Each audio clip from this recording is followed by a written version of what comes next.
దేవుని నామంలో మీ అందరికీ మరి ఒకసారి శుభములు తెలుపుతూ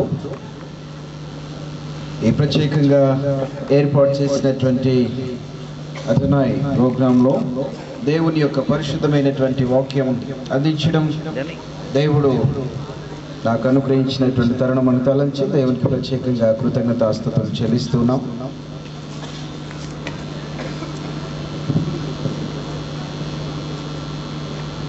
ప్రాముఖ్యంగా చదవబడినటువంటి వాక్యంలో మనం చూసినట్లుంటే మానవుని యొక్క ఆంతర్య జీవితంలో స్తుతి యొక్క పాత్ర ప్రధానంగా మనం జ్ఞాపకం చేసుకుంటూ ఉన్నాం.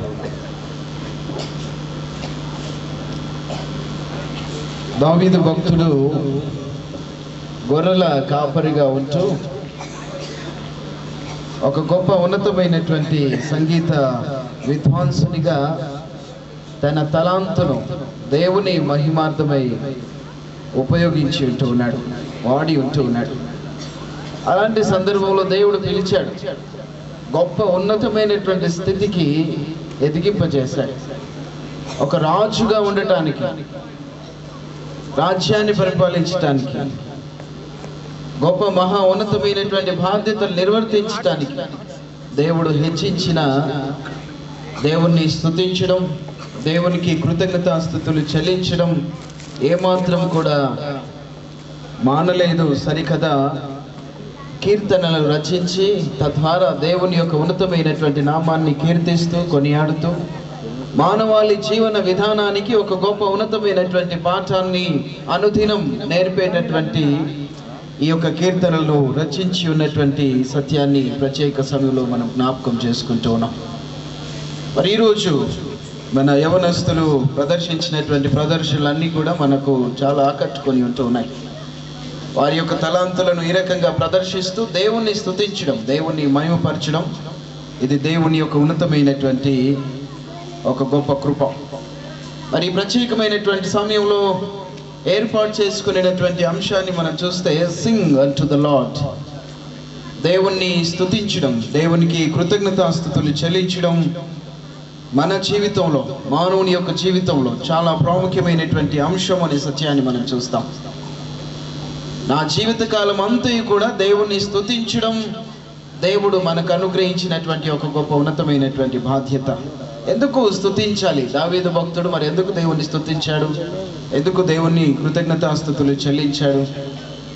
ఈ రకంగా మనం గమనించినట్లయితే ప్రాముఖ్యంగా 7 అంశాలను మనం జ్ఞాపకం చేసుకుంటాం. మొట్టమొదటిగా దేవుడు మానవుని ఎడల ప్రత్యక్షపరిచినటువంటి రక్షణను బట్టి దేవుణ్ణి స్తుతించడం అది మనకు తగినది అని దేవుని వాక్యంలో మనం చూస్తాం. కీర్తనకారుడు 62వ సంకీర్తనలో 1వ వచనంలో, నా ప్రాణము దేవుని నమ్ముకొని మౌనముగా ఉన్నది, ఆయన వలన నాకు రక్షణ కలుగును.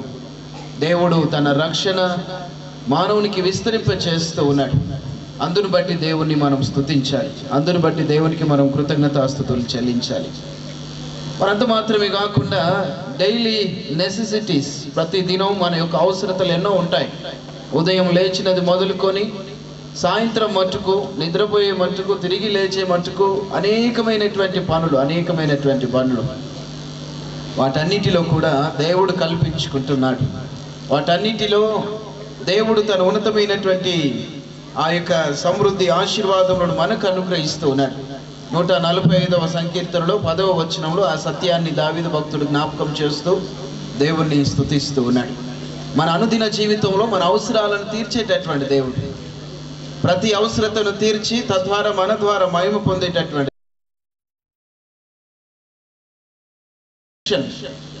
మన జీవితంలో ఒక గొప్ప ఉన్నతమైనటువంటి నడిపింపు దేవుడు మనకు అనుగ్రహిస్తాడు. దేవుడు తన ఉపదేశాన్ని మనకు అనుగ్రహిస్తాడు. దావీదు భక్తుడు ఒక ఉన్నతమైనటువంటి రాజుగా, మరి ఒక ఉన్నతమైనటువంటి దైవ భక్తుడుగా, ఆత్మీయ విలువలు కలిగినటువంటి దేవుని యొక్క ఉన్నతమైనటువంటి సాధనంగా మనగలిగటానికి దేవుని ఉపదేశమును విని ఆలకించి గ్రహించి దానిని అనుసరించడం ప్రాముఖ్యమైనటువంటి అంశం అనే సత్యాన్ని మనం చూస్తాం. కీర్తనకారుడు 25వ సంకీర్తనలో 5వ వచనంలో మనం చూస్తాం. దేవుని యొక్క ఉపదేశాన్ని మనము వినాలి, అటు ఉపదేశ ప్రకారం మనం నడుచుకోవాలి, తద్వారా దేవుణ్ణి స్తుతించాలి. ఇంకొకటి ఆన్సర్ టు ద ప్రేయర్. మన ప్రార్థనకు ప్రతిఫలమును, మన ప్రార్థనకు ఒక గొప్ప సమాధానాన్ని అనుగ్రహించేటటువంటి దేవుడు కాబట్టి అందుకు మనం దేవుణ్ణి స్తుతించాలి. కీర్తనకారుడు 40వ సంకీర్తనలో 1 నుండి 3 వచనాలు మట్టుకు చూస్తే అక్కడ ఆ సత్యాన్ని కీర్తనకారుడు మనకు తెలియచేస్తున్నాడు.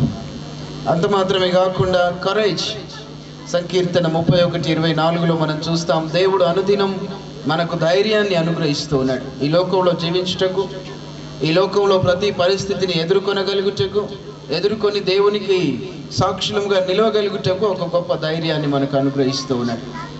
మరంత మాత్రమే కాకుండా 33వ సంకీర్తనలో 18 నుండి 22 మట్టుకు మనం చూస్తాం, ప్రొటెక్షన్, దేవుని యొక్క కాపుదల. అనుక్షణం దేవుడు మనల్ని కాపాడేటటువంటి దేవుడు. దేవుని యొక్క ఉన్నతమైనటువంటి కాపుదల మానవునికి విస్తరింప చేస్తూ ఉన్నాడు. మరి ఇంకొక అంశం 130వ సంకీర్తన 5 నుండి 6 మట్టుకు మనం చూస్తే దేవుడు ఒక గొప్ప నిరీక్షణ మానవునికి ప్రత్యక్షపరుస్తూ ఉన్నాడు.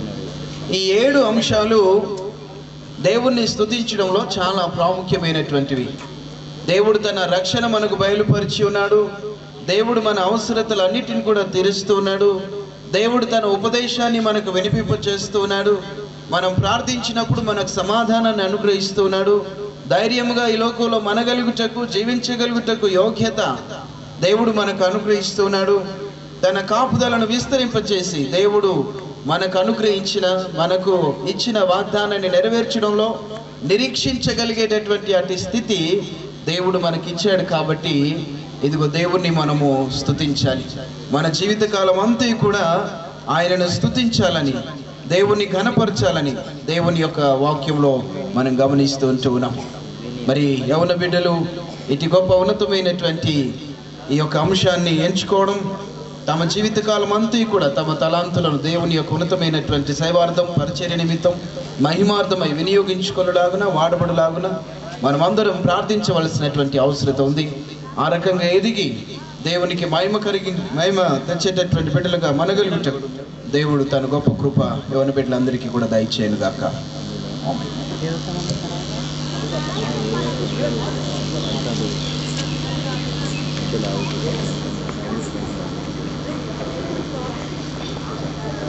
మంచి వాక్యాన్ని అందించిన అయ్యగారికి వందనాలు.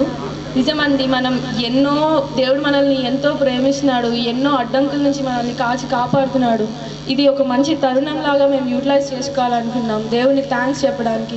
ఇదంతా ఏదో చెయ్యాలి, ఏదో చూపించాలి, మేము కూడా ఉన్నామని కాదు, కానీ 2010 అంతా మాకు ఎన్నో సక్సెస్ఫుల్ ఈవెంట్స్ని తయారు చేసి దేవుడు మాకు ఎంతో సహాయంగా ఉండి మమ్మల్ని 2000 లెవెల్లోకి నడిపించినందుకు మేము దేవునికి థ్యాంక్ఫుల్గా ఉండడానికి మేము ఈ ప్రోగ్రామ్ని కండక్ట్ చేస్తున్నామండి.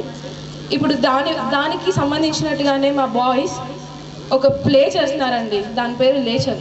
ఏం చేస్తారో వాళ్ళనే చూద్దాం.